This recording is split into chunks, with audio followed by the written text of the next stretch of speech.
eléyìí tó lu ẹlẹ́dàá wa tó ṣe fún yín ẹ̀ lè kàtàkẹ́ ẹ̀ máa yí òǹkà rẹ̀. Eléyìí ó jẹ́ bẹ́ẹ̀ nítorí pé ní ọba Ar-Rahman, ọba àjọkẹ́ ayé, ọba tó ṣe pé bí ó ti ṣe kẹ́ mùsùlùmí iná ni ó kẹ́ ẹni tí èsè mùsùlùmí nínú ilé ayé wa ń bí. Ọba ẹlẹ́dàá wa yìí báyìí ó máa ń ṣoore fáwọn ẹrú ẹ̀ látàrí àwọn ìdẹ̀ra, àánú àti ìkẹ́ eléyìí tí ń bẹ lọ́dọ̀ rẹ̀. Ó wà nínú hadith látọ̀dọ̀ Ànábì Muhammad sallallahu alayhi wa alihi wa sallam, wọ́n ní ọgọ́rùn-ún kẹ́ òun náà lolú ẹlẹ́dàá wa ńlọ́dá ẹyọ kan ṣoṣo ńlọ túlẹ̀ eléyìí tó ṣe pé mi pẹ̀lú rẹ̀ à ń jẹ gbádùn rẹ̀ bá ti ṣe wà nínú ilé ayé yìí báyìí. Báwo wá ní tolú ẹlẹ́dàá wa tó bá ṣe ìkẹyìn méjì tàbí mẹ́ta ńlọ́ba túlẹ̀ fún wa nílé ayé ń bí? Ó dájú wípé ìkẹyìn kò bá pọ̀, ìgbádùn wa kò bá tún lé kẹ́ńká ju bó ti ṣe wáyé lọ. ẹyọ kan iṣẹ́ àlè jẹ́ tán nínú rẹ̀ náà lÓlúwa sọ pé tá a bá gbìyànjú láti ka iye ìdẹ̀ra tó lu ẹlẹ́dàá wá ṣe fún wa àní lè kà. Wáyé o, a ṣe ìdẹ̀ra fún mi, a ṣe ìdẹ̀ra fún ọ. Ṣíṣe ìdẹ̀ra fúnra tó lu wá ṣe fún wa kò sí yàtọ̀ láàrin lágbájá àti tàmẹ̀dù, ṣùgbọ́n mi pẹ̀lú rẹ̀ ńlá fi hàn bá ti ṣe mọ́ọ́rẹ́ sí ní ìgbà tí Ànábì Muhammad sallallahu alayhi wa sallam tí wọ́n jẹ́ pé tí wọ́n bá dìde lóru wọ́n máa ń ṣe qiyamul layl, ẹsẹ̀ méjèèjì ọwọ́ àwò. Ìyá ńlá wa Aisha radiyallahu anha wọ́n sọ fún Ànábì Muhammad sallallahu alayhi wa sallam, wọ́n ní wàhálà ipọ̀ tí bólúwa ti forí jìn ètò síwájú àti ètò kẹ́yìn nínú àwọn àṣìṣe yín, kí wọ́n á ní túmọ̀ gbogbo ìjà tó ń ṣe yìí. Ànábì dá wọn lóhùn, wọ́n ní afala akunu abdan shakura, tí ó yẹ kí n jẹ́rú tí ó máa dúpẹ́ bí. Wọ́n náà lọ sọ adúrú orí làǹtìláǹtì eléyìí tó lu wá ṣe fún mi yìí tí ó yẹ kí n dúpẹ́ fún. A jẹ́ pé ìdúpẹ́ fún Allah lórí ìdẹ̀ra rẹ̀ òun náà ní kémi pẹ̀lú rẹ̀ ká tún lékún ní ìjọsìn, kémi pẹ̀lú rẹ̀ ká lékún ní ìtẹ̀lé ti Allah àti ìtẹ̀lé ti Ànábì Muhammad sallallahu alayhi wa sallam. Ọ̀kan nínú àwọn ìdẹ̀ra eléyìí tó lu wá ṣe fún wa òun náà ní pé ó dá wa sí, ó ṣẹ́ wa kù. À ń bẹ nínú àwọn ẹrú Allah tó ṣe pé ọdún ìtúnu Ramadan ọba láyé, Olúwa tí wọ́n á lọ́ wa lára, ó dá wa sí, ó ṣẹ́ wa kù títí ọdún léyà yìí òun náà tó fi bá wa láyé. A dúpẹ́ fún Allah, àmà lóore. Ọ̀pọ̀ nínú àwọn ẹrú Allah tó ṣe pé àjọṣọdún ìtúnu Ramadan kódà tó ṣe pé ní ààyè wa ń bí iná láti jọ ṣe Salatul Eid táwọn ti jẹ́ Olúwa ẹlẹ́dàá wa nípè báyìí, táwọn ti dára alẹ̀. Olúwa ẹlẹ́dàá wa kó bá wa foríjì wọn, kó bá wa kẹ́ wọn, kó bá wa gẹ̀ wọn. Wọ́n bẹ nínú àwọn ẹrú Allah àwọn ẹni tó ṣe pé lọ́dún tó kọjá wọ́n ń bẹ ní tùúlẹ̀. Ní ọdún tá a wà nínú rẹ̀ yìí ẹlòmíín bẹ ní àtìmálé tó ṣe pé ẹ̀sìn àyùmọ̀dé olóògbé lọ síbi tí wọ́n ti má. Olúwa ẹlẹ́dàá wa kó bá wa tú wọn sílẹ̀ lálàáfíà.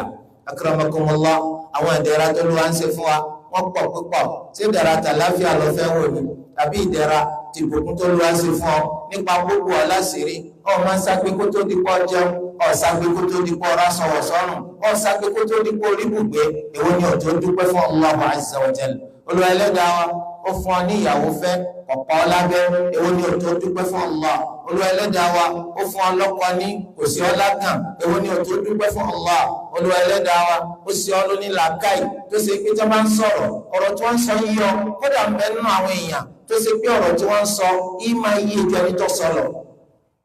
Èwo ni ọ̀tọ̀ dúpẹ́ fún Allah? Àyànú ọ̀rọ̀ la fẹ́ sọ, ọ̀rọ̀ jáde, ẹ dákun èwo ni ọ̀tọ̀ dúpẹ́ fún Allah? Lásìkò tó ń sọ̀rọ̀ yín ọ̀fẹ́ kóhùn rẹ̀ ọ̀kẹ́ ìdẹ̀ra ni. Àsìkò tó ń sọ̀rọ̀ ọ̀fẹ́ kóhùn rẹ̀ ó tínrín ìdẹ̀ra ni. Èwo ló ní dúpẹ́ fún Allahu azza wa jalla lórí ẹ̀? Torí ìdẹ̀ra tó lù wá sí fún wa, Olúwa ẹlẹ́dàá kó má bàjẹ́. Àwọn ìdẹ̀ra náà Olúwa ẹlẹ́dàá wa kó tún máa bá wa ṣe ní ọ̀tún ọ̀tún, kó sì máa ràn wá lọ́wọ́ láti máa dúpẹ́ fún bí ó ti ṣe fi yọ́nú sí wa láyé ń bí àti lọ́la gbẹ̀ndẹ̀ qiyamah. Allahu akbar, Allahu akbar, Allahu akbar, la ilaha illallah, Allahu akbar, Allahu akbar wa lillahil hamd. Ẹ̀yin ọmọ ẹ̀yà mi nínú ẹ̀sìn Islam, àná alánà òun náà là ń pariwo wípé insha Allah oṣù Dhul-Hijjah ó tó wọlé. Tó bá ti wá wọlé àwọn ọjọ́ mẹ́wàá àkọ́kọ́ nínú oṣù Dhul-Hijjah yìí ọlá ńlá máa ń bẹ fáwọn ọjọ́ yìí. Ó wà nínú ẹgbàá wọ̀rọ̀ látọ̀dọ̀ Abdullah ibn Abbas radiyallahu anhuma wala nabi Muhammad sallallahu alayhi wa sallam ó sọ wípé kò sí ọjọ́ kan láyé téèyàn ṣe sí olóore téèyàn lè gba ládàá irú téèyàn lè gbà téèyàn bá fi ọjọ́ mẹ́wàá àkọ́kọ́ nínú oṣù Dhul-Hijjah ti ṣe olóore. Àwọn sàhábà ní wala al-jihadu fi sabilillah, kódà kó sì pé èèyàn jagun sójú ọ̀nà Allah èèyàn ní gba ládàá tẹni tó bá ṣiṣẹ́ dáadáa lọ́jọ́ mẹ́wàá àkọ́kọ́ Dhul-Hijjah ọgbà. Ànábì ní wala al-jihadu fi sabilillah, kódà kó sì pọ̀ jagun sójú ọ̀nà Allah. illa rajulun kharaja yukhatir bi nafsihi wa malihi falam yarji' bi shay'. àyàfẹ́ ni tó ṣe pé ó jáde pẹ̀lú ẹ̀mí àti dúkìá rẹ̀ ó fi méjèèjì wéwu, ẹ̀mí ó padà sílé, dúkìá ó bọ̀ wá sílé. eléyìí ni ọgbàrú ládàá eléyìí tí wọ́n gbà tó bá lo ijọ́ mẹ́wàá àkọ́kọ́ nínú oṣù Dhul-Hijjah yìí láti ṣe dáadáa. Al-Imam al-Bukhari àti Muslim àwọn ni wọ́n gbé ẹgbàá wáyé jáde. ọwọ́ wá nínú ẹgbàá wa ti Abdullah ibn Umar radiyallahu anhuma Ànábì Muhammad sallallahu alayhi wa sallam wọ́n ní kò sí ọjọ́ kan nínú àwọn ọjọ́ ayé tó lù wá nífẹ̀ẹ́ sí iṣẹ́ olóore tí sì máa fún yàn ládàá tó pọ̀ lórí ẹ̀ bí ètèyàn bá rí ṣe ní ọjọ́ mẹ́wàá àkọ́kọ́ nínú oṣù Dhul-Hijjah. Ànábì wa ní ẹ pọ̀ ní mímá ṣe Allahu akbar nínú rẹ̀, ẹ pọ̀ ní mímá ṣe la ilaha illallah nínú ẹ̀, ẹ pọ̀ nínú mímá ṣe alhamdulillahi nínú ẹ̀. lọ́fà Al-Imamu At-Tabarani àwọn ni wọ́n gbélé ìjáde nínú tírà àwọn Al-Mu'jam al-Kabir. lọ́fà làwọn olùmọ̀fíwá gbà wá látọ̀dọ̀ àwọn sàhábà wípé nígbà tí oṣù yìí bá ti wọlé àwọn sàhábà máa ń ṣe Allahu akbar Allahu akbar Allahu akbar la ilaha illallah Allahu akbar Allahu akbar walillahil hamd. iná láti sọ fún wa wípé láti gbà tó oṣù yìí bá ti bẹ̀rẹ̀ ọ̀kan nínú sí olóore eléyìí tá a mójútó wíwí rẹ̀ kò náà làwọn agbọ́lọ́yìn àníyéwé títí tí ó fi di ọjọ́ kẹrin ọdún yẹn ni pé ọ̀la àtùmáwé ọ̀túnla àtùmáwé ọjọ́ kẹrin tábà ti parí salatul asr ó ti parí. a tún wá sọ fún wa wípé nínú àwọn ọjọ́ mẹ́wàá wáyé tó bá ti dijọ́ Àrafà à ń fẹ́ ẹni tí ò tẹ̀ ṣe ṣìyàmù rárá láti ìgbà tí oṣù yìí ti bẹ̀rẹ̀ kọ́mọ̀sì gbà láti ní ìjákulẹ̀ níbi àti ṣe ṣìyàmù ọjọ́ Àrafà torí bá nàbọ̀ Muhammad sallallahu alayhi wa sallam ó ní ahtasibu ila Allahi an yukaffira as-sanata allati qablahu was-sanata allati ba'dahu. mo ń tọrọ lọ́dọ̀ Allah kí Allah kó tàtàrà ṣìyàmù yawmi Àrafà kó fi pa ẹ̀ṣẹ̀ ọdún tó kọjá rẹ́ fún mi kó sì tún fi pa ẹ̀ṣẹ̀ ọdún tí ń bọ̀ rẹ́ fún mi. eléyìí túmọ̀ sí pé irú ọjọ́ àná àwa tó lu ẹlẹ́dàá wa tó fi wá ṣe kóńgẹ́ nípa ṣe ṣìyàmù nínú ẹ̀ akó oríire abẹ́ Allah oore tó lúwa tí fi ṣèyàn látàrí wípé ṣìyàmù ọjọ́ kan ni a máa fi pẹ̀sẹ̀ ọdún méjì rẹ̀ fún yàn kó lè wá jẹ́ kó ti fi ṣe gbogbo wa náà. àwọn ọmọ ẹ̀yà wa tó sì pa àwọn lọ ṣiṣẹ́ hajj àná àlànà òun náà ni wọ́n ń bẹ ní Arafat tó ní kálukú wọn láti ìgbà tí wọ́n ti parí sọ̀látù dhuhr àti sọ̀látù asr lákòókò sọ̀látù dhuhr ní ìgbà tí wọ́n ṣe méjèèjì rákà méjì làwọn ọmọ ẹ̀yà wa yìí ni wọ́n ti wà ní dúró tí wọ́n ń bẹ Allah ní mẹ́sàn-án mẹ́wàá. ìdúró yìí ni wọ́n wà wọn àjókòó rárá àfẹnitọ́ bá rẹ̀ ẹnitọ́ rẹ̀ torí pé tó ń bá tiro àárẹ̀ yóò ní kú mbẹ́ oní ó fìdí múlẹ̀ lẹ́yìn ìgbà tó bá fìdí múlẹ̀ díẹ̀ yóò tún dìde yóò tún tẹ̀síwájú pẹ̀lú títọrọ orí ayé àti tàlùkìyàmà títí tí ó fìdí kóòrùn wọ̀. ìgbàtà Ànábì Muhammad sallallahu alayhi wa sallam táwọn náà lọ sí hajj ẹyọkan eléyìí tí wọ́n ṣe nínú ìgbésí ayé wọn eléyìí tá a mà nínú ẹ̀sìn Islam bi hajjatil wada ní hajj ìdágbére fáyé wípé lẹ́yìn eléyìí o èmi ò tún ní sí láyé má. Ànábì ọmọ bẹ́ẹ̀ ṣùgbọ́n ọ̀rọ̀ Ànábì fi hàn wá ó ní la'alli la alqakum ba'da 'ami hadha ó ṣeéṣe kọjá pé tún ní pàdé yìí má lẹ́yìn ọdún yìí. nínú hajj yẹn ìdúró l'Ànábì wà láti ìgbà tí wọ́n ti parí sọ̀lá títí tó fi di kóòrùn wọ̀ nítorí pé orí ràkúnmí Ànábì sallallahu alayhi wa sallam jókòó sí. a sì ti mà lábẹ́ òfin ṣẹ̀ríyà ipé gbogbo ẹni tí máa ń bẹ l'Árafà tó jókòó lórí nǹkan ọ̀gbìn tó jẹ́ abẹ̀mí bí ẹṣin bí ràkúnmí bí kẹ́tẹ́kẹ́tẹ́ bí ìbáka ẹṣin ìdúró ní ọwà tí wọ́n fi jókòó lé lórí ìdájọ́ dúró ẹṣin ìdájọ́ dúró ràkúnmí ìdájọ́ dúró kẹ́tẹ́kẹ́tẹ́ ìdájọ́ dúró ìbáka ni wọ́n fún ọ wípé dúró lọ wà. ṣùgbọ́n ní tó bá jókòó sínú mọ́tò ìdájọ́ jókòó ní ọgbà o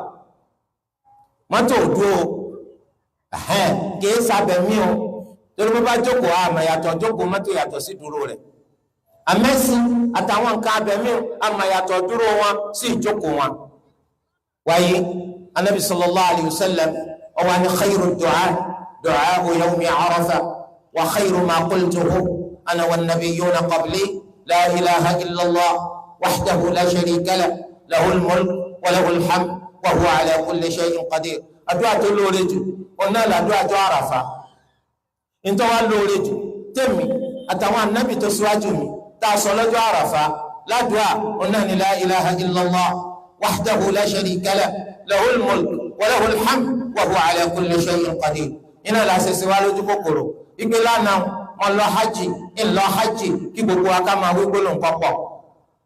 ká máa wí kọ́pọ̀ ọ̀nà làdùá ìjọ Àràfà. asìkò sàlàyé fúnra wa wípé gbogbo ọ̀nà ń ṣàdúà la shakka fi dhalik à ń sì bẹ Allahu azza wa jal wípé kó gbàdúà wa ṣùgbọ́n àdúà oríṣi méjì ní jama wọ́n ń pè kan ní du'a'u mas'ala wọ́n sì ń pè kan ní du'a'u thana. àdúà mọ̀ ń tọrọ àtàdúà mọ̀ ń fẹ̀yìn fún Olúwa. wọ́n ní àdúà mọ̀ ń tọrọ kọ̀lọ́lá tó àdúà mọ̀ ń fẹ̀yìn fún Allah. torí ẹni la ilaha illallah wahdahu la sharika lahu lahul mulk wa lahul hamd wa huwa ala kulli shay'in qadir. Ànábì ló ń làdúà tó lóore jù. ṣùgbọ́n kò sí Olúwa fún mi nírú níbẹ̀, Olúwa fún mi níyọ̀ kò sí níbẹ̀, kọ́lé sí mi lórí kò sí níbẹ̀, rámọ́tò sí mi dì kò sí níbẹ̀. ṣùgbọ́n síbẹ̀síbẹ̀ wọ́n ló làdúà tó lọ́lá jù. ó wà nínú al-hadith al-qudsi eléyìí tó ṣe pé al-imam Abu Dawud tó wá gbé jáde nínú súnánù wa. Olúwa Ẹlẹ́dàá wa sọ ike ẹnikẹ́ni nínú àwọn ẹrú mi tí kíké al-Qur'an àti fífẹ̀yìn fẹ́mi Allah ṣíṣe ìrántí mi tó bá mú kọ́ ìrójú níbi ìtọrọ kankan lọ́dọ̀ mi máa fún ní tó lóore tuntun máa fún ẹni tí ń tọrọ lọ. subhanallah walhamdulillah wala ilaha illallah wa allahu akbar wala hawla wala quwwata illa billah la ilaha illallah wahdahu la sharika lahu lahul mulk wa lahul hamd wa huwa ala kulli shay'in qadir. subhanallah wa bihamdihi عدد خلقه ورضا نفسه وزنة عرشه ومداد كلماته. سبحان الله وبحمده سبحان الله وبحمده سبحان الله وبحمده. كما ويقول إلى قلقه يقول وقسن لفوا نبتا لرو أتبتا لرو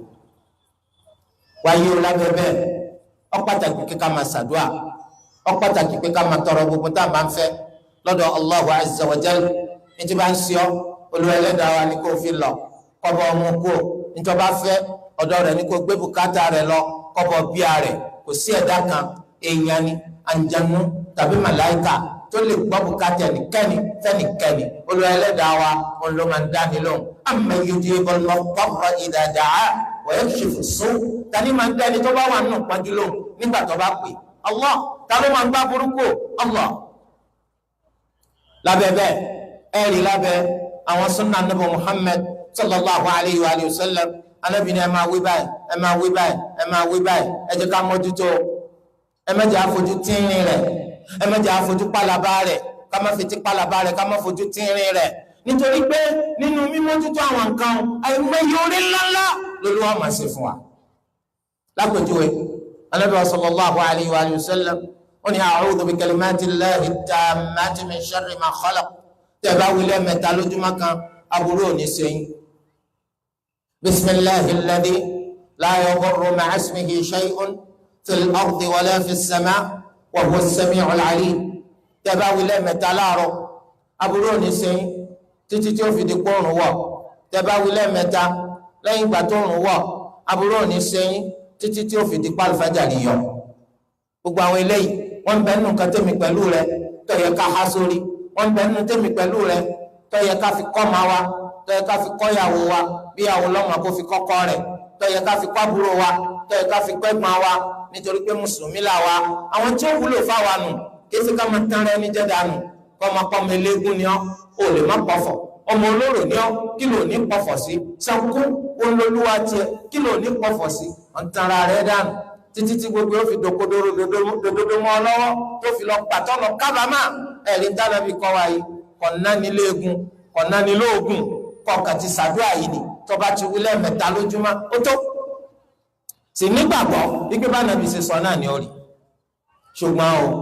torí ọba fẹ́ láti faburú sí wa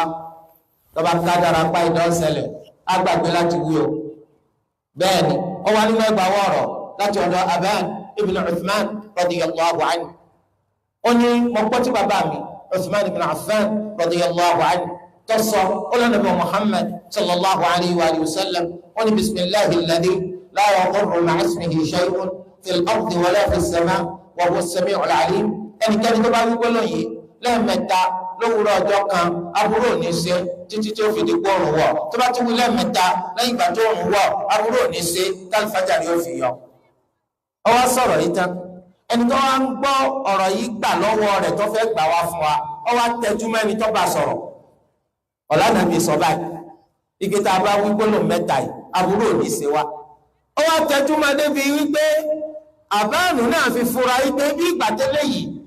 ó ń tatara mi wá wòye pé sóòótọ́ sí làdúrà yìí máa ń ṣiṣẹ́. kí ló dé nítorí pé ẹni tó ka hadith yìí fún wa òun ga lára rẹ̀ ìdajì ara rẹ̀ ti rọ ìdajì ara ti rọ ìdajì ara ti dágún ọwọ́ ni ó dàbí ìgbà tó ṣe kó ń wò mí ike tàdúrà yìí bá máa ń ṣiṣẹ́ kí ló mú ara tèmi rọ èmi ọ̀ máa ń ṣe ni aṣaráyé lóore tó gbàgbé ara rẹ̀ yàrá pé òwe ni wíwò tí ń wò ló wá sọ pé bẹ́ẹ̀ ni ó lè máa wò mí pé nǹkan ṣe mí èmi mo sì máa dúrà tá a bá ṣe tí nǹkan ò ní ṣe ni nítorí ṣẹlẹ̀ ni pé Allahu mú mi gbàgbé àti ṣàdúà níjọ́ tàdáwò ìbá mi nítorí kí n tó lù wá kọ́ ó lè bá ṣẹlẹ̀ tó lù wá bá kọ́ pábúrò sí ọ mọ máa ṣe kọ̀ọ̀rán mọ gbọ́n kọ̀ọ̀rán gbogbo ọgbọ́n tán ni èèyàn ọgbọ́n níwájú kádàrà èèyàn máa ṣe níwájú àkọọ́lẹ̀ kó lù wá kọ́ dákun kó jẹ́ ọjà sí pé rere lọ́kọ̀ fún wa akramakumullah látàrí pọ́n ṣàdúà aburú ń gbọ́dọ̀ rẹ bọ̀ ìgbà tó lù wọ́ kọ́ pé yóò ṣe ọ àdúrà ó ti dáàbò àìdá yóò ṣẹlẹ̀ tí gbogbo èèyàn tẹ́jọ́ wà lójú kan náà àmọ́ nítorí pé wọ́n ṣàdúrà olúwa wàá kọ́ àkọọ́lẹ̀ pé yóò ṣẹlẹ̀ sí ọ yóò rẹ̀ bẹ́tẹ́ lórí jẹ́ wọ́n máa kẹ́ pọ́n tí ń ti jẹ́ mọ́ ṣàdúrà ni. bí sàábì kan wọn á bá wọn nílé alámúlé àwọn nílé rẹ̀ jóná ọwọ́ nílé tèmi ò jóná ànílé rẹ̀ jóná ibi bẹ́ẹ̀ láti ń bọ̀ yìí ó nílé tèmi ò jóná wọ́n bá sì kórìí ẹ̀rí ẹ̀ ó di bẹ́ẹ̀ wọ́n bá bá pé ilé alábàágbé rẹ̀ ló jóná àti alẹ́ gbójúlé ẹ̀rọ tó bá gbáyé òsì náà ni oníṣọ̀gbọ́n dẹ̀rọ̀ ni ṣé èsì pé oògùn burúkú kan bẹ lọ́wọ́ ẹ̀ ó tí ì rí ó sì sọ pé lè jóná kò sì jóná náà lóòótọ́ iná nìyí ó ní nítorí pé Ànábì sallallahu alaihi wasallam ọkọ̀ wa aládùn àkà ó ní tá a bá fi lè ṣe lójúmọ́ kan aburú òní sí nǹkan ni wa mo sì ṣe mo gbà nábì gbọ́ ẹ wá nílé mi jóná ilé ẹlòmíì lọ́yà jóná tí wọ́n gbàgbọ́ bẹ́ẹ̀ tí wọ́n ń ṣàdúrà náà ẹnu rẹ̀ ń sọ pé kí ni kò ní í ṣe imú rẹ̀ o ti sẹ́tì ẹ̀ automatically yóò máa yín mu ni pé kí ni kò ní í gbà àdúrà kò ní í gbà náà nígbà tó ṣe pé o ní í máa nì wọ́n á ní kí làdúrà náà ọlọ́nàbí sọ pé hasbi Allah la ilaha illa hu alayhi tawakkalt wa huwa rabbul arshil azim tó bá wí lẹ́ẹ̀méje lójúmọ́ aburú kan ní sí ọ kò ní sí nǹkan ní rẹ̀ sọ̀rọ̀ sì dá mi lójú pé gbogbo wa ti wí láàárọ̀ yìí Olúwa Ẹlẹ́dàá kó má fa aburú ṣe wá o Olúwa Ẹlẹ́dàá kó má fa aburú ṣe nǹkan ní wá o akramakumullah a rí i pé àwọn àdẹ̀rà tó lù wá ṣe fún wa nínú rẹ̀ ní pọ́nrán wa lọ́wọ́ láti mà nípa sunnah Nabi Muhammad sallallahu alayhi wa sallam níbi tá à ń ti kọ́ gbogbo dáadáa tá à ń ṣe níbi tá à ń ti mọ gbogbo àìdá tá à ń jìnnà sí eléyìí tó sọ wá di ẹnìkan tó ṣe wípé ó dúró ní ìwọ̀nba tiẹ̀ ní déédéé lábẹ́ aburada ẹ̀sìn Islam ó ń gbìyànjú láti jẹ́ pé torí wọn bá fi pa wá láṣẹ Ànábì sallallahu alaihi wasallam tó fi kọ́ wa àwọn kì í fi ráàrí wọn máa ń gbìyànjú láti fi ṣe wa o Olúwa Ẹlẹ́dàá wa là ń bẹ̀ pẹ̀lú àwọn orúkọ rẹ̀ eléyìí tó ṣe pé ọrẹ wà jù àtàwọn àròyìn rẹ̀ eléyìí tó ṣe pọ́ta jù kó lu akọ́dàkùnjọ kọ́ mọ́ pa wá dà sáìdá. Allahu akbar Allahu akbar Allahu akbar la ilaha illallah Allahu akbar Allahu akbar walillahil hamd. ẹ̀yin ọmọ ayá mi nínú ẹ̀sìn Islam mẹ́ta ọ̀nà làwọn àdẹ̀rà ńlá eléyìí tó lu Ẹlẹ́dàá wa tó máa ń ṣe fún yàn nínú ìgbésí ayé wa tá a wáyé àwọn àdẹ̀rà mẹ́tẹ̀ẹ̀ta yìí ó sì pọ̀ nínú àwọn ẹni tó ṣe pé t'Olúwa ẹlẹ́dàá wa tó bá fi lé lọ́wọ́ wọn máa lò ó kéré ẹni tí máa ma ìdẹ̀ra yìí lò eléyìí tó pọ̀ jù nínú wọn kì í lo àwọn àdẹ̀rà wọn yìí ní ọ̀nà tó dáa ó ṣeéṣe nínú àánú Olúwa ó lè pa mẹ́tẹ̀ẹ̀ta pọ̀ fún yàn tó bá sì wù ó lè fún yàn méjì nínú mẹ́ta tó bá sì wù ó lè fún yàn lọ́kàn nínú mẹ́tẹ̀ẹ̀ta tó bá tún wá wù ó lè fi mẹ́tẹ̀ẹ̀ta kó fi dùn yàn kò sí t'Olúwa ẹlẹ́dàá wa tí ó lè ṣe kò sì sí tó ṣe ta lẹ́nu láti bá wí gbogbo tó bá fi wá ṣe lábẹ́ pàmà tó dúpẹ́ fún náà ni nítorí pé ńlọ́wọ́ pẹ́ ọba tọ́pẹ́ yẹ ó ń lọ́bẹ̀ ẹ̀yìn ọba tá a gbọ́dọ̀ máa yìn lórí gbogbo kò yóò tá a bá bára wa bó tilẹ̀ jẹ́ pé à ń sáde Olúwa ẹlẹ́dàá wa kọ́ má jẹ́ pé kí ipò tiwa kọ́ dàbí ipò tàwọn máa ná kọ́ má ṣèṣe wa lọ́ máa ná. àwọn àdẹ̀rà mẹ́tẹ̀ẹ̀ta yìí òun náà ní ìmà owó àti ọlá. àwọn àdẹ̀rà mẹ́tẹ̀ẹ̀ta yìí àwọn náà làwọn àdẹ̀rà eléyìí tó ga jù nínú àwọn àdẹ̀rà eléyìí tó Olúwa ẹlẹ́dàá wa tí máa ṣe fún yàn nínú ìgbésí ayé ń bì. ìmà pàtàkì jùlọ ìmà nípa ẹ̀sìn Islam ẹ rí i pé ní orígun mẹ́rẹ̀ẹ̀rin ayé Olúwa ẹlẹ́dàá wa ó ṣẹ̀ṣà àwọn kan ó fún wọn nímọ̀ nípa ẹ̀sìn Islam wọn ìbá jẹ́ Lárúbáwá wọn ìbá má jẹ́ Lárúbáwá wọn ìbá délẹ̀ Lárúbáwá rí wọn ìbá má délẹ̀ Lárúbáwá rí àánú Olúwa ẹlẹ́dàá wa ó pin kárí kò síbi tẹ́ dé lábẹ́ pẹ̀ lókè pẹ̀ lábẹ́ sánmà tẹ́ẹ̀tì rẹni tó nímọ̀ nípa ẹ̀sìn wa ẹ̀sìn Islam yìí báyìí kódà gan àwọn Lárúbáwá wọ́n gbìyànjú púpọ̀ láti ṣàlàyé mà nípa ẹ̀sìn Islam àwọn ẹni tó mà nínú wa bẹ́ẹ̀ làwọn ẹni tí kìí ṣe Lárúbáwá àwọn náà gbìyànjú púpọ̀ láti ṣàlàyé ọ̀rọ̀ nípa ẹ̀sìn Islam látàrí ìmà eléyìí tó Olúwa fún wa tá a bá gbé sórí àtẹ tá a wò àwọn tálẹ́ni náà kan tí wọ́n pọ̀ jù ní ṣiṣẹ́ fún ìmà nípa ẹ̀sìn Islam tí wọ́n kọ́ mà nípa rẹ̀ tí wọ́n sì mà nípa rẹ̀ púpọ̀ jù àwọn ẹni tí èsì Lárúbáwá ni nítorí pé ẹ̀sìn wa ẹ̀sìn Islam kìí ṣẹ̀sìn ẹ̀yà kìí ṣẹ̀sìn èdè kìí ṣẹ̀sìn ìran kìí ṣẹ̀sìn ìlú kìí ṣẹ̀sìn àsìkò kan yàtọ̀ sásìkò kan kìí sì ṣe ẹ̀sìn àwọ̀ kan yàtọ̀ sí àwọ̀ kan kìí ṣẹ̀sìn àyè kan yàtọ̀ sáyè míì gbogbo èèyàn pátá lọ́lú ẹlẹ́dàá wa lọ́rọ̀ Ànábì wa Muhammad sallallahu alayhi wa sallam. ẹ̀yin tó lu wa bá wa ràn lọ́wọ́ pẹ̀lú pé kẹ́kọ̀ọ́ nípa ẹ̀sìn Islam ẹ̀ mà nípa ẹ̀sìn yìí báyìí ẹ lọ́ọ́ mà dájú ìgbẹ́ ntọ́lúwa fún yín ọkọjá wúrà ọkọjá fàdákà ntọ́lúwa fún yín ọkọjá wúrà ọkọjá fàdákà ya talibal ilmi ni'mal kanzi tahmiluhu la ta'dilanna bihi daran wala dhahaba ìwọ tó ń wá ìmà pẹpẹ ọ̀rọ̀ ńlá òun náà lÓlúwa gbèrú ọ ọkọjá wúrà ọkọjá lé oore tí ń bẹ nínú mà nípa ẹ̀sìn ọkọjá wúrà ọkọjá lé ẹni tó ló wá bá fún ní ìdẹ̀ra yìí òun ló lè ma aburú tó wà nínú àìsí ìdẹ̀ra ìmọ̀ nípa ẹ̀sìn pẹ̀lú ẹni tí ó mọ̀ nípa ẹ̀sìn nítorí pé ẹni tó bá lójú òun ló lè ma ìdẹ̀ra àìríran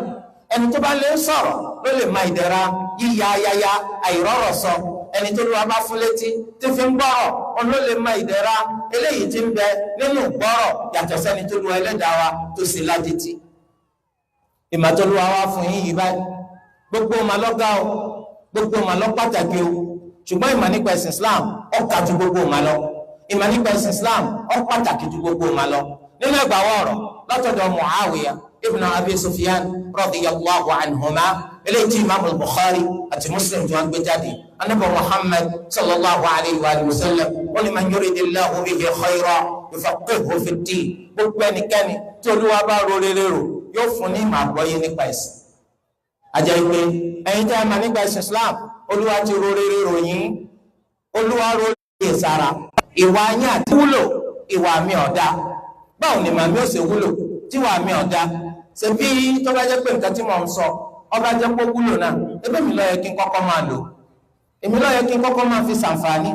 ọ̀nà ìdá tí ń fi jẹ́ alágbẹ̀dẹ tí ó rọ sẹ́kẹsẹkẹ tí ò ní lè fi sọ́mà tí. wa tansawna anfusakum wa antum tatluna al-kitab afala ta'qilun kí ló dé tẹ́ ẹ̀ máa fòrò àwọn èèyàn láti ṣe dáadáa nígbà tó ṣe pé ẹ̀yin gan alára ẹ gbàgbé ara yín ẹ gbàgbé láti máa ṣe dáadáa fúnra yín ẹ̀yin lẹ́sìn ka tírà àwọn èèyàn máa tírà ká ẹ̀ ṣe làákà yìí àmì bẹ́ẹ̀ ò ṣe làákà yìí síbí wọ́n lọ sọ fún mi kí n ṣe dáadáa kí ló dé tí wọ́n ṣe wọ́n ló ní kí n pa ìdáàtì kí ló dé tí wọ́n pa tì ọ̀pá ìmọ̀ye ẹni tó ní ká má purọ́ òpùrọ́ ni ọ̀pọ̀ àìmọye tó ní ká má ṣe jàǹbá wọ́n jàǹbá ni pé gbogbo wọn mọ́ṣáláṣí ló ti kó jẹ́. ọ̀pọ̀ àìmọye tó ní ká má ṣe zìnà wọ́n zìnà ni. iná làá fi ṣàlàyé nípa àlù kan àfa tafsiri bẹ̀ ó ń ṣe tafsiri ni. ìgbà tí wọ́n bá àyá Al-Qur'ani níbi wala taqrabu zina ẹ ò sì gbọ́dọ̀ súnmọ́ zìnà. bàbá yìí túmọ̀ rẹ̀ báyìí gbogbo mọ́ṣáláṣí ẹ̀sìn bí wọ́n ti fẹ́ nu kò ní wọ́n lè tẹ́yìn náà ṣe ń kọ́. so ìwọ lọ fẹ́ sọ fún wa pé ká má ṣàìdá, ìwọ lọ ga wọn nídìí àìdá, ìwọ lọ fẹ́ sọ pé ká má ṣàbúrú, ìwọ lọ ga wọn nídìí aburú, ìwọ lọ fẹ́ sọ fún wa pé ká yé ìbínú ara ẹni ṣe, wọ́n lọ ń bínú ọmọlàkejì, wọ́n lọ ní ká yé lára ṣe, ó ń lára ní ọ́, wọ́n lọ ní ká yé ṣòfófó, aṣọ́run wájú pọ̀ mọ́ ti pàkọ́ ní ọ́, kí á láǹfààní ìmọ̀tọ́ ọlọ́ọ̀kọ́. ẹgbọ́ta nàbọ̀ Muhammad sallallahu alayhi wa sallam tó ń sọ fún wa nínú hadith Mu'adh ibn Jabal radiyallahu anhu wọn ni wal Qur'anul Karim hujjatun laka aw alayk. Al-Qur'ani alápọ̀nlé jàre ó lè jáwé jàre fún ọjọ́ gbẹ̀ndàl qiyamah àbí kò dìbà lẹ́jọ́. tí ó dọ́wọ́ wa o àti kọ́mọ̀ tẹ́jọ́ àti lo ìmọ̀ òní wàhálà. ká máa fẹ́ kí wọ́n máa pè wá lólùmọ̀ òǹkọ́lọ́rọ̀ báwo lèmi ó ṣe rúlà tí ń kọlà níwájú Allah lọ́la gbẹ̀ndàl qiyamah ibẹ̀ lọ́rọ̀ wà. ẹ̀kejì nínú ọlá ó náà lówó Olúwa Ẹlẹ́dàá wa a máa sọ owó fẹ́ni tó bá fẹ́ a sì máa fẹ́ni tí ó bá fẹ́. owó Olúwa máa fẹ́ni tó bá fẹ́ a máa fẹ́ni tí ó bá fẹ́ yàtọ̀ sí mà man yuridillahu bihi khayran yufaqqihhu fid-din. ẹni tó Olúwa bá gbèrò rere rò yóò fún ní màá gbọ́yé nínú ẹ̀sìn ọwọ́ akúbọ̀ wọn ṣe lò. Olúwa ti ro rere rò ọ́ ló fi fún ọ ní mà ọwọ́ akúbí wọn ṣe lò tí wọ́n padà fi já sí ọmọ àlùjánnà ni àbọ̀ padà fi já sí ọmọ aná. ṣùgbọ́n owó tẹ rí ìbáyìí Olúwa fẹ́ mi kọ́ ní ìjà lówó. Olúwa máa fún ẹni tó bá fẹ́ láyé a sì máa fẹ́ ẹni tí ó bá fẹ́. ẹni tó Olúwa nífẹ̀ẹ́ sí yóò lówó, ẹni tó Olúwa ò nífẹ̀ẹ́ sí olóòlówó. owó tá a bá ní kò túmọ̀ sí pati lórí ire tán o, nítorí pé owó tẹ rí yẹn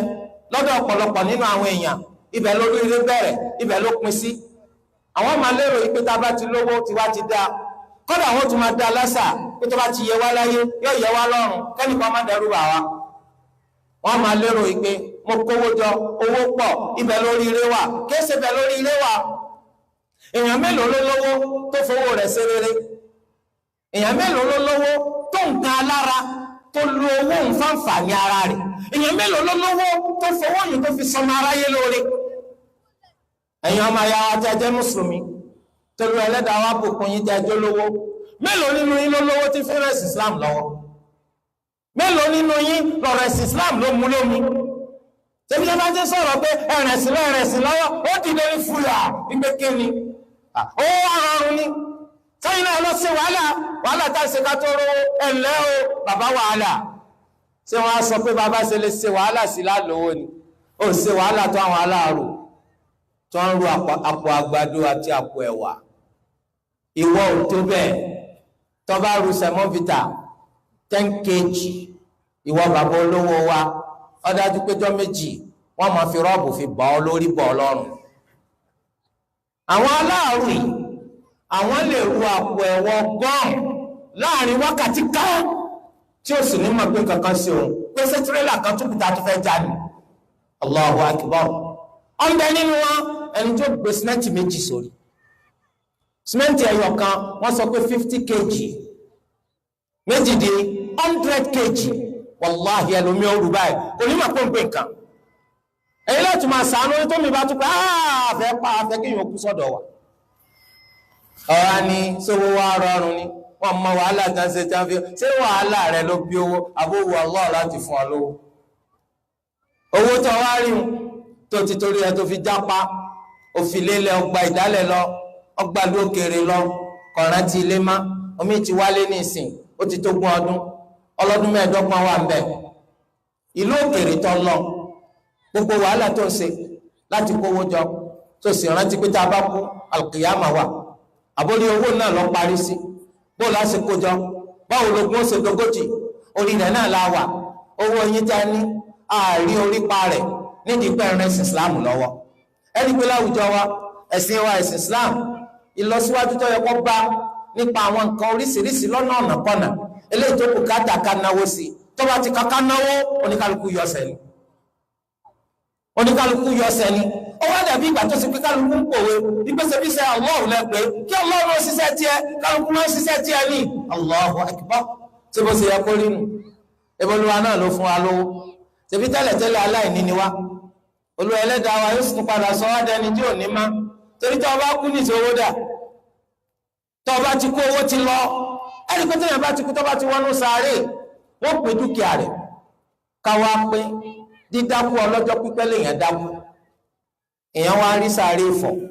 torí pé Allah ní kéèyàn tají nù sàárè èèyàn wá rí sàárè fọ̀ wá bọ́ ọ̀tà wá ọwọ́ afaṣọ òkú tí wọ́n fi wé ọlá ọba wálé kí ló ara yóò sì wọ́n kọ́ túlẹ̀ náà pété tá ń bọ́ lélẹ́yìí ti mọ̀ àkúdàáyà àbí kí ni wọ́n yẹ sàkúdàáyà àkúdàáyà ara kí ni jẹ́bẹ̀ kí ni jákúdàáyà kan èmi gẹ́gẹ́ bàbá yín bàbá ta ni bàbá tí wàá ti kú alẹ́ mi ẹ̀mí ààrẹ mú bàbá yín oníkálukú ò ní dúró wọ́n á padà lọ pa àwọn bàbá àgbàlagbà wa wọ́n ní gbogbo bá ṣe nǹkan jẹ́ àwọn kojú ẹ̀ àkójú ẹ̀ bàbá ní kò ní ìdíkẹ́ múra kẹ́ tó kojú èmi alàyè lè mú tí mo dákú lọ́ba sì wọlé wọ́n bá fọ ọlẹ́kọ̀ọ́ lọ́ba mú wọ́n bá kàrà sí ọba jẹ́ wọ́n bá tún tẹ́ni fún ọlọ́ba dùbúlẹ̀ bàbá yọ ọmọ kú ẹ̀rí pé tí wọ́n bọ̀ sínú òròrí ìtura tó rànà la kókún tí wọ́n bọ̀ sínú òròrí bàbá yọ ọmọ pé gbogbo ń ta àti bàkádà pa èrò nídà kankan padà ẹ̀rí pé bá a ṣe rí nu owó wo ló kó ní ebó tí ì lọ ni bàbá ti kú tó yẹ ẹsẹ̀ báyìí nísìnyí ó ti mọ àwọn ọmọ tó filẹ̀ ọmọ rí àtọmọ kú òkú ọmọ ti ń lọ mọ́ ni ọ̀pọ̀lọpọ̀ àwọn ọmọ kú ni wọ́n kó lù ọ́ sí àwọn ọmọ alọ́mọ rí ọmọ mi ti fẹ́ kó kú òkú ni torí pé àmì ń fi hàn wá ọmọ tó kúta ìkú tí ń tapá káká lórí àwọn àìgbọ́n rẹ̀ lórí àwọn àbúrò rẹ̀ ó lé mi ní máa pàṣẹ báyìí àṣẹ kí ni yàtọ̀ sáwọn yòókù ó lè ó rí i pé tí bàbá bá kú náà làṣírí máa tú sáwọn ọmọ ní ọ̀rọ̀ agbowó ni wọ́n wà á dé láti sọ pé ọ̀dà ẹ bá ń kówó mi jọ kówó kíni jọ ẹ tún bẹ̀rẹ̀ sẹ́ni o àárín jù bá ń lọ àwa ti pín yín o subhanallah torí ẹ owó ilé ayé má wo wọ́n máa jù nígbà tó wà láyé lọ́jọ́ tiẹ̀ tó bá ti lọ ti di tẹni ẹlẹ́nu torí ẹ̀ lọ́nà bọ́ Muhammad sallallahu alayhi wa sallam ni wọ́n ti fi hàn wá pé ká má jẹ́ mi gáàjì ká má yà ọdẹ lórí owó torí owó tiẹ̀ èyí tó bá jẹ èyí tó fi ṣàǹfààní kó tó di pọ́ lọ lówó rẹ gbogbo yòókù ọ̀nsọ̀dẹ lórí ẹ̀ ọ̀nsọ̀dẹ lórí ẹ̀fẹ́ ni tí ó jogún ẹ̀ ẹ̀ tàtàrà owó yín kẹ́ fi ra aljanna ẹ̀ tàtàrà owó yín kẹ́ fi ra dáadáa olúwa ti ṣàánú yín o ó wá kú kẹ́yìn náà ṣàánú ara yín olúwa ti ṣàánú yín ó kú kẹ́yìn náà ṣàánú ara yín ẹ má jẹ́ wọ́n bá ti ń jẹ́ o nítorí pé téèyàn bá ti lówó ìgbéraga máa wà o téèyàn bá ti lówó èèyàn máa ṣe fùkẹ́ èèyàn máa san pàtàkì mbẹ́ o nítorí wípé owó àáyí máa dá ìgbéraga sí yàn la innal insana la yatgha an ra'ahu istaghna èèyàn máa ń ṣègbéraga olúwa ni mo búra ṣé mọ̀ lọ́dà wa tọ́ba ti rí pọ̀ rọ̀rọ̀ àfàwọn tó lùwà bá ṣàánú kí wọ́n lè bá bọ́ sínú ẹni tó lùwà ṣàánú mọ wọn rẹ rántí pé owó yìí báyìí olúwa fi sí ọ lọ́wọ́ yóò kó lọ́wọ́ rẹ lọ sọ́wọ́ ẹlòmíì ọwọ́ ọgbà tó wà lọ́wọ́ tèmi bó mo ṣe múlò bí mo lò sí mo fi ran aláìní lọ́wọ́ mo fi ran ọmọ òrukàn lọ́wọ́ mo fi ran aláìlọ́kọ lọ́wọ́ mo fi kọ́ mọ́sálásí mo fi ran ìlọsíwájú ẹ̀sìn islam lọ́wọ́ mo fi gbé islam lárugẹ gbogbo eléyìí iná padà sẹ́kù fún ọ. má sì yá ẹni tó lówó tí wọ́n máa febi para rẹ̀ má yá ẹni tó lówó tí wọ́n máa wò kí sàkáyé ó ní káwọn èèyàn má bàa dọ́ọ̀ mà ẹbí Allah dọ́ọ̀ mà ó sá dọ́ọ̀ mà kó ń fún ọ lówó torí de eléyìí báyìí ẹ jẹ́ ká mójútó owó kọ́ ni bàbàrà kí lè fi ṣe oníkókó nínú nǹkan tó lówó ẹlẹ́dàá tó máa ń ṣe fáwọn ẹ̀dá ó náà ní ọlá olúwa yóò gbé ọlá fún ọ ó di aláṣẹ lọ́jọ́ pé tó o bá pàṣẹ tó lórí tẹlẹ́mù wọ́n máa mú àṣẹ rẹ ṣẹ agbéga ńlá lélẹ́yìí ìwọ ọmọ alágbájá bàbá màmá rẹ gan bá tún wọ àwọn Allahu Akbar ọmọ tá a bí ń jẹta òun náà lolúwa ti sọ di báyìí ọlá tẹríhùn ìmọ̀ amúni ṣìṣe òǹkà alára ọ̀pọ̀lọpọ̀ ẹ̀tọ́ lọ́lá wọn kì í ronú ibi tá ń lọ wọn kì í ronú páàkì, wọn kì í ronú páàkì yá máa wà yọ máa ṣayé bí ìgbà tó ṣe pé òpin bí tá à ń lọ nù. ẹ má jẹ́ kọ́lá yín kọ́ bá ti yín jẹ́ o, ẹ má jẹ́ kọ́lá yín kó mú yín ṣiṣẹ́ o. ẹ lu ọlá yín láti fi ran àwọn èèyàn lọ́wọ́, ẹ lu ọlá yín láti fi gbé àwọn èèyàn lọ́wọ́ sókè, ẹ lu ọlá yín láti fi rẹ̀ àwọn èèyàn lẹ́kún, ẹ lu ọlá yín láti fi mú ìdàgbàsókè bá àwùjọ yín, ẹ lu ọlá yín láti fi mú kí aláìríṣẹ́ kó ríṣẹ́ ṣe, ẹ lu ọlá yín láti fi mú kí ìlọsíwájú eléyìí tó lágbára kó wà àwùjọ yín. eléyìí ní túmọ̀ sí pé ipò tá a fún ọ ò sí lò, ipò tá a fún ọ rere ló fi mú wa fara yé. Allahu akbar, Allahu akbar, Allahu akbar, la ilaha illallah, Allahu akbar, Allahu akbar wa lillahi alhamd. lẹ́yìn gbàtà ti ma ipe àwọn ẹni tí wọ́n ní ma ọ̀ràn yẹn ti wọn òun náà ní pé ń tẹ́ ma ẹ gbọ́dọ̀ kọ́kọ́ yanjú, tẹ́ ẹ bá kọ́kọ́ yanjú kẹ́yìn náà máa fi ṣe wà hù. ìwà tẹ́ ẹ bá fi ń ṣe é wò àwọn èèyàn máa rí, wọ́n máa tàtàrà yín kọ́kọ́ sí i. gẹ́gẹ́ bó ti ṣe jẹ́ pé ọ̀pọ̀lọpọ̀ ẹ̀kọ́ àwọn sàhábà máa ń kọ́ lára Ànábì Muhammad sallallahu alayhi wa sallam látàrí ìṣe àti ìwà rẹ̀ ni wọ́n fi máa kọ́ ọ̀pọ̀lọpọ̀ ẹ̀kọ́. kò ṣẹ̀ nídìí pé kánàbí ọ̀sọ́rọ̀ kí sàhábà tó ma kí ló yẹ ká ṣe. lẹ́yìn eléyìí àwọn tá a kọ́ mà nípa ẹ̀sìn ọ̀ràn yẹn ńlá máa ń bẹ lọ́rùn wa wípé ká gbìyànjú láti jẹ́ ẹni tó ṣe wípé a máa tẹ́tí gbọ́rọ̀ Allah. ohun yòówù tá à ń bá ń ṣe, iṣẹ́ yòówù tá à ń bá ń ṣe, ẹ̀kọ́ yòówù tá a bá kọ́, ipò yòówù tá a bá wà, àjọ agbára ká kẹ́kọ̀ọ́ nípa ẹ̀sìn lọ. tá a bá wá lásìkò tá a fi lè máa wá kẹ́kọ̀ọ́ nípa ẹ̀sìn, ẹ jẹ́ ká máa tẹ́tí gbọ́ ọ̀rọ̀ ẹ̀sìn tí wọ́n bá ń sọ. Alhamdulillah, lónìí ó ti rọrùn púpọ̀. ọ̀pọ̀lọpọ̀ àwọn àdánilẹ́kọ̀ọ́ táwọn olùmọ̀ ń ṣe káàkiri, ọ̀pọ̀lọpọ̀ àwọn àdánilẹ́kọ̀ọ́ yìí ò ní wọ́n ń ká sílẹ̀. ẹ máa tẹ́tí gbọ́, ẹ rí i pé ìwà yín yóò máa dá sí, ìṣe yín yóò tún máa sún wọn sí. àwọn èèyàn tí máa ń bá yín ṣe gan wọ́n mọ̀ pé alhamdulillah, ìwà yín yàtọ̀, ìwà yín dá, ìṣesí yín ó fini lọ́kàn balẹ̀. èèyàn ò lè jẹ́ ẹni tí nǹkan papọ̀ pẹ̀lú yín tí ó máa ṣe hílàhílò. ẹ jẹ́ á máa tẹ́tí gbọ́rọ̀ ẹ̀sìn. ẹ̀sìn ń ṣọ̀tá wa, ẹ̀kọ́ nípa ẹ̀sìn kìí ṣọ̀tá wa. ẹ jẹ́ á máa tẹ́tí gbọ́ ọ̀rọ̀ èmi ò kí ó kọ́. Olúwa ti sọ gbogbo ẹ̀ di rọrùn láyé tá a wà lónìí. tẹ́tí kọ́ gbọ́, etí rẹ̀ ń ṣiṣẹ́, kìí ṣe pé nǹkan kan ṣe ọ́ létí rẹ̀. Allah ò ní fi nǹkan kan ṣe wá létí wa. máa tẹ́tí gbọ́rọ̀ nípa ẹ̀sìn. àwọn nǹkan tó ń bá sì ti ń gbọ́ máa mú lò, àwọn tó ń bá ti ń gbọ́ máa mú lò. tí wọ́n bá ti mà jẹ́kẹ́ lómi inú tún mà, nítorí pé ẹni tó mà tó ń bá sahun sísọ rẹ̀ ìwọ ò ní gbọ́. ètí wọn náà gbọ́ ṣàlàyé fẹ́ni tí ò gbọ́, nítorí pé tí wọn náà bá ti ṣàlàyé fún ẹni tó mà nípa dáadáa wọ́n ti ń pọ̀. kó ló Ẹlẹ́dàá kó jẹ́ kí dáadáa kó pọ̀ láwùjọ wa. Allahu akbar, Allahu akbar, Allahu akbar, la ilaha illallah, Allahu akbar, Allahu akbar wa lillahi alhamd. ọdún tá a ṣe lónìí òun náà ni ọdún léyà. Ànábì Muhammad sallallahu alayhi wa sallam òun náà ni ẹni tó kọ́ wa báwo láti ṣe máa ṣe ní ọjọ́ ọdún léyà yìí. ọlọ́kọ̀ọ́kọ́ nǹkan tá a kọ́ ṣe fẹ́ni tí ó bá lọ sí hajj òun náà ni ká ṣe sọ̀látul Eid. sọ̀látul Eid òun náà láti ṣe yìí báyìí. àwa gbọ́dọ̀ pẹran léyà wa ṣáájú ká tó ṣe sọ̀látul Eid. láti gbà tẹ́ tiri ta ti sálámà ó ti tó àsìkò téèyàn lè lọ pẹran ọdún rẹ̀ téèyàn bá ní ẹran Eid téèyàn rà. àmọ́ àgbọ́dọ̀ pa ẹran wa ṣáájú ká tó ṣe sọ̀látul Eid.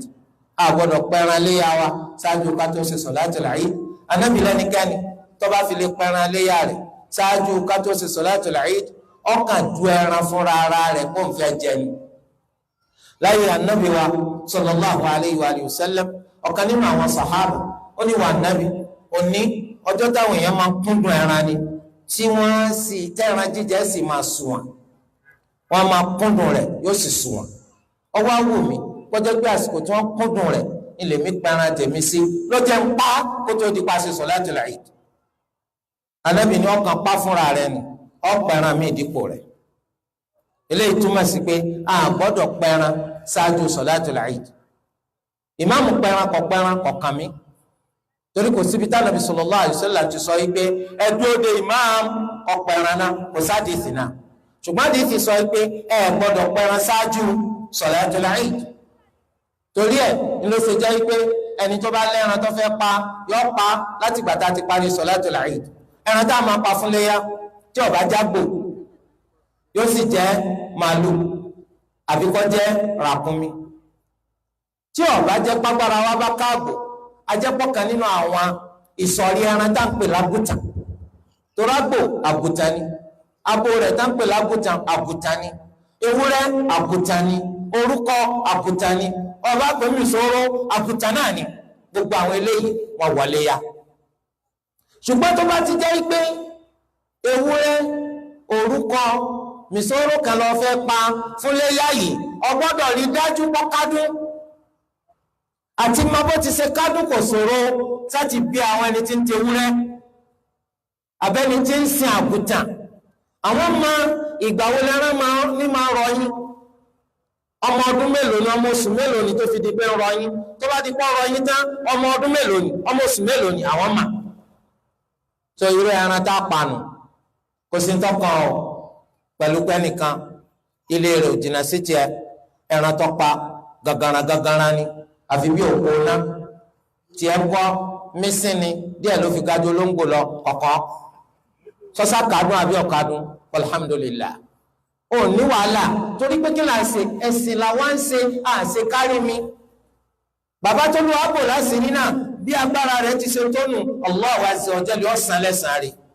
ẹ̀sìn làwọn náà ń ṣe kìí ṣe páwọn náà ń ṣe kárí mi àmọ́ sọ́dá bólúwa ti ṣe bò wọ́n láṣìírí tóun kọ́ wá jẹ́ pé ewúrẹ́ rondo wọn rà kódà nítorí pé ìdẹ̀ra tó lúwa ṣe fún wa àrà pẹ̀rẹ̀ rẹ̀ nínú owó tí wọ́n ná ìwọ náà ìdẹ̀ra tó lúwa ṣe fún ọ àpẹẹrẹ bó ti ṣe mọ́ iná láàrin ìwọ òkúkú sáhún ẹbá àwọn ọrú rẹ̀ náà wà tí ọ̀pá kan torí ẹ̀ dúpẹ́ fún Allah lórí ìdẹ̀ra tó lúwa ṣe fún ọ a lè pàdé ara ẹ̀rọ kan lọ tó lúwa bá bò wá láṣìírí kò sí tó burú bẹ́ẹ̀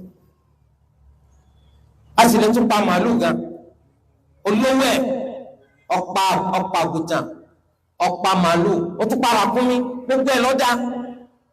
gbogbo ẹ̀ léyà náà lọ́ ń pa sẹ́yìn máa pé tí wọ́n bá pa gbogbo ẹ̀ náà kò sí bí ń ṣe kúndùn ẹran tó ti ń da jẹ nítorí pé wọ́n fẹ́ fa wàhálà fúnra mi nù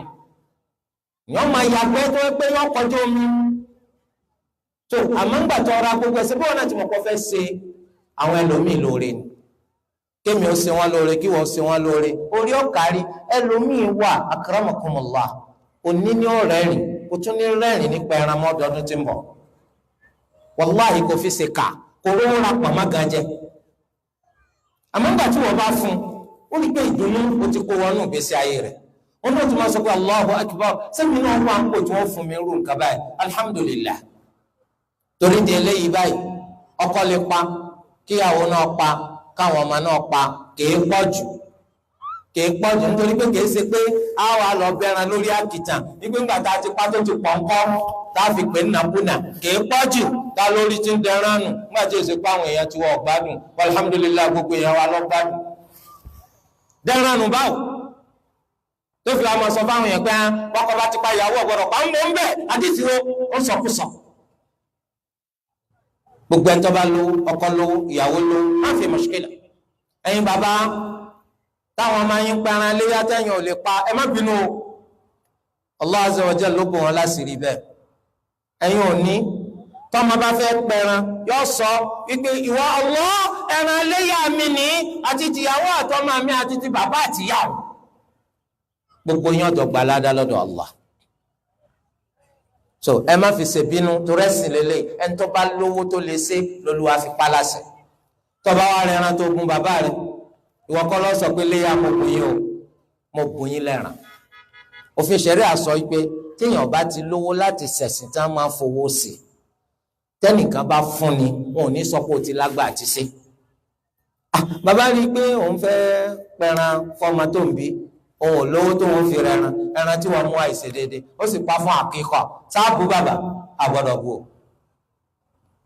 bàbá sì rí pé léyà lòun fi ṣe nítorí bàbá ló fowó ẹ̀ sí àmọ́ pé léyà la fún yín ẹsẹ̀ lè pa bàbá rẹ̀ dàbí ọmọ ọ̀dọ̀ rẹ̀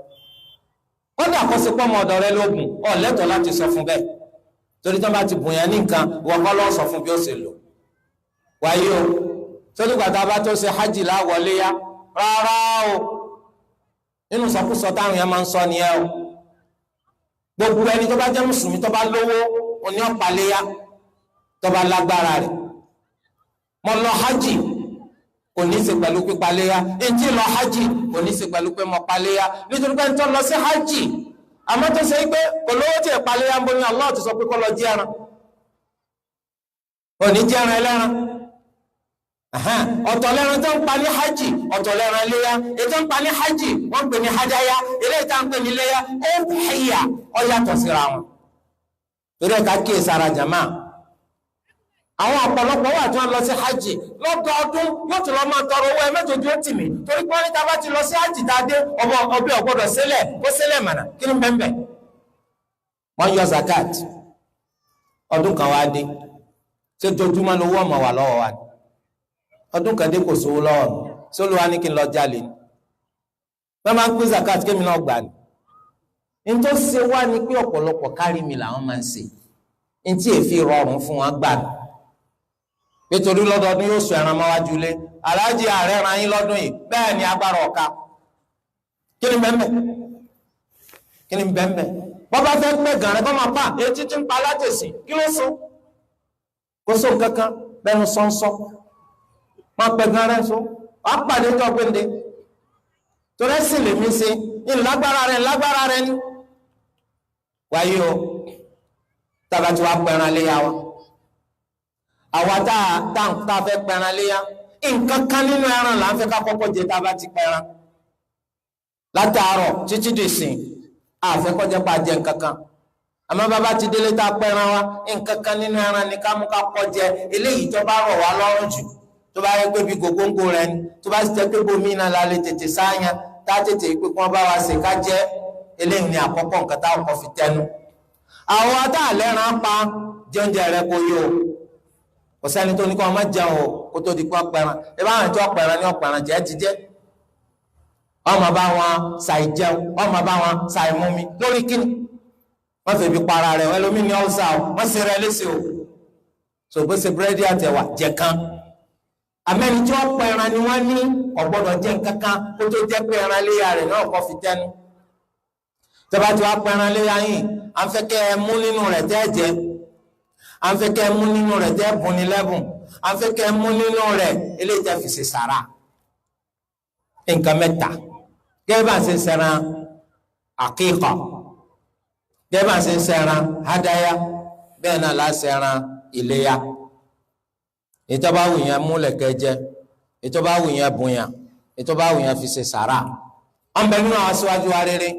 wọn ni ká pín sọ́nà mẹ́ta ọgbọọgba ó sì ń bẹ nu ẹni tó wípé ọgbọọgba bó bá ṣe wọ sáàtì rí pé nǹkan mẹ́tẹ̀ẹ̀ta ló ṣe ń bẹ ní ìbẹ̀rẹ̀ Islam anabi Muhammad sallallahu alayhi wa sallam ó ní ẹran léyà kò gbọdọ̀ tayọ ìjọ kẹrin ọdún ìjọ mẹ́ta lẹ́yìn ọdún kò gbọdọ̀ ṣẹ́kù lọ́dọ̀ yìí ìgbà tọdún tó wá tẹ̀lé wá dé sọ̀hábí wá bí anabi Muhammad sallallahu alayhi wa sallam léèrè tí bá a ṣe ṣe lẹ́sìn nípa ẹran léyà náà látúnṣe lọ́dún yìí anabi ní rárá o nítorí ṣẹlẹ̀ lẹ́sìn òun náà ní pé ìyàn mú ọ̀dádá ebi ń pa àwọn èèyàn mọ̀ wá ń fẹ́ kẹ́ tatara ẹran kẹ́ ṣàánú ẹni tí ò lò sọsẹ́ màkì tó máa ní kọ̀kọ́ lọ sẹ́kù lọ́dọ̀ wa ìjọ mẹ́ta lẹ́yìn ọdún á tètè pín fẹ́lòmínà sọ̀ǹtọ́ fanu lọ́dún yìí lẹ́yìn ìgbà yìí anábì ní ìgbà tó bá wù yẹn kó pamádà ẹ̀yin lẹ́mọ torí ẹran léyà wa ní tó bá wù yẹn ẹ jẹ ọ̀nà tó bá wù yẹn ẹ sì gbà àmọ́ tẹ́ bá sí ẹran yìí ẹ sì lọ́nà tó ṣe yí pé kò ní ṣe yín léṣe ọ̀nà wo lẹ́ran máa ń ṣèyàn léṣe kó má ṣe jẹ́ pé gbogbo ẹran lẹ́wàá ṣe ń súyà ìwádìí fi hàn wípé ẹran súyà tá a máa ń jẹun oríṣiríṣi ìpalára lè ṣẹlẹ̀ ńbẹ̀ nítorí pé ẹran tútù ni ẹran tútù tó ṣe pé wọ́n kàn yan wọ́n ń sun wọ́n yan kìí ṣe ẹran tí wọ́n sè bí ìgbà tá à ń jẹ ẹran tútù tó bá fi ẹran súyà alẹ̀ dọ̀la ó rí i pé wọn náà mọ̀ lẹ́ran tútù ẹran tútù jíjẹ fọ́mọ èèyàn wọn ló máa ń bí kánsà ó léwu nítorí di eléyìí báyìí tó bá fẹ́ sẹ́ran rẹ náà súyà kọ́kọ́ sè ná tó bá bọ̀ torí kó ti jiná ẹ sàkọ́gbẹ díẹ̀ kẹ́ tó wá súyà láìsè ẹ má ṣe ẹran lọ́nà tí ó fi ṣe yín léṣe ẹ sì má jẹ ẹran lájẹsíra yín léṣe ẹ sì má dunnú ní dùnnú tẹ́fìsẹ́ Allah ọlọ́dún léyà là ń ṣe tó bá lọ ra àwọn kátàn ọtí tó máa ń fi ẹran léyà fi gbé ọtí sọ̀n a'udhu billah a'udhu billahi kọ̀tọ́ kábẹ́rù Allah iléyá là ń ṣe ọjọ́ ìdùnnú ńlá ni wọ́n bá wọn lọ sí iléyá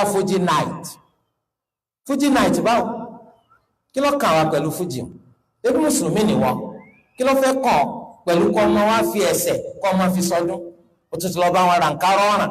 wọn là nkárá láfi wọlé o ànkárá kíni wọ́n bá fẹ́ wọ ànkárá rẹ lọ́tọ̀ wọ ànkárá rẹ ẹ ti máa ṣàkíyèsí ànkárá tó bá ti yàwòrán sílá ẹ gbọ́dọ̀ wọ̀ òfin ṣẹ̀ríà wa ló fi yé wa bẹ́ẹ̀ ànkárá tó bá ti yàwòrán abẹ̀mí sílá ẹ má wọ̀ bíkíní náà wọ́n yàwòrán abẹ̀mí sílá má wọ̀ bílẹ̀sì náà wọ́n yàwòrán abẹ̀mí sílá má wọ̀. torí délé ọdún là ń ṣe abẹ́ Allahu azza wa jal oore tí máa fi ṣe àwọn ẹrú rẹ̀ nínú ọdún náà Olúwa Ẹlẹ́dàá kò fi ṣe wá gbogbo dáadáa tọdún náà ká máa wà lọ́wọ́ Olúwa Ẹlẹ́dàá kó má bàjẹ́ gbogbo àwọn dáadáa tèmi pẹ̀lú yín tó láfojúsùn rẹ̀ ipa ń wá à ń retí rẹ̀ lọ́jọ́ iwájú Olúwa Ẹlẹ́dàá kó ti kọ́ wọ́n wá kọ́ bà tọ́wọ́ wá bá bà Olúwa kó jẹ́ kó lóore tó bá lóore kó lóore ṣe sábàbí oríire fún wa láyé àti lọ́la al-qiyam abẹ́ Allahu azza wa jal àwọn òkú mùsùlùmí tó ti síwájú wa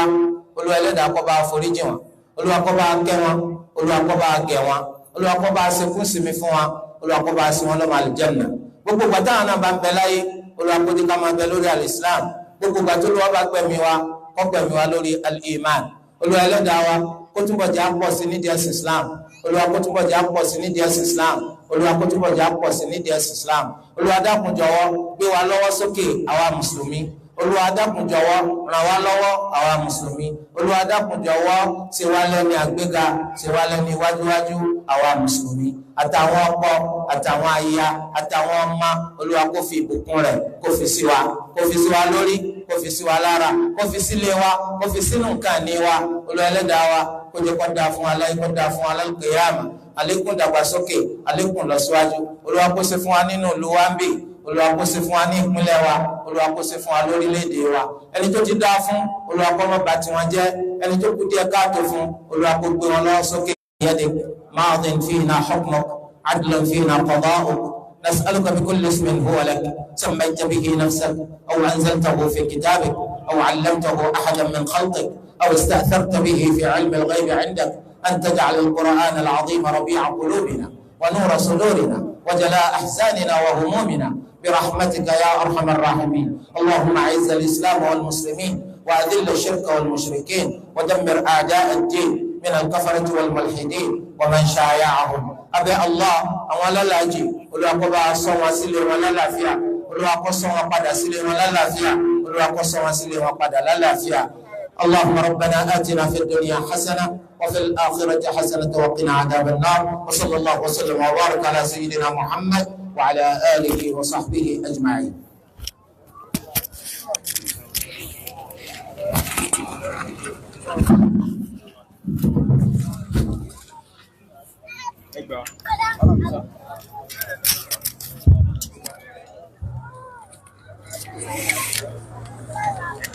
Assalamualaikum warahmatullahi wabarakatuh.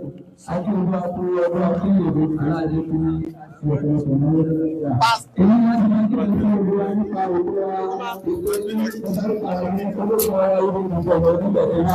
aku mau ini adalah ini adalah kami tetapi bangga ini jadi kalau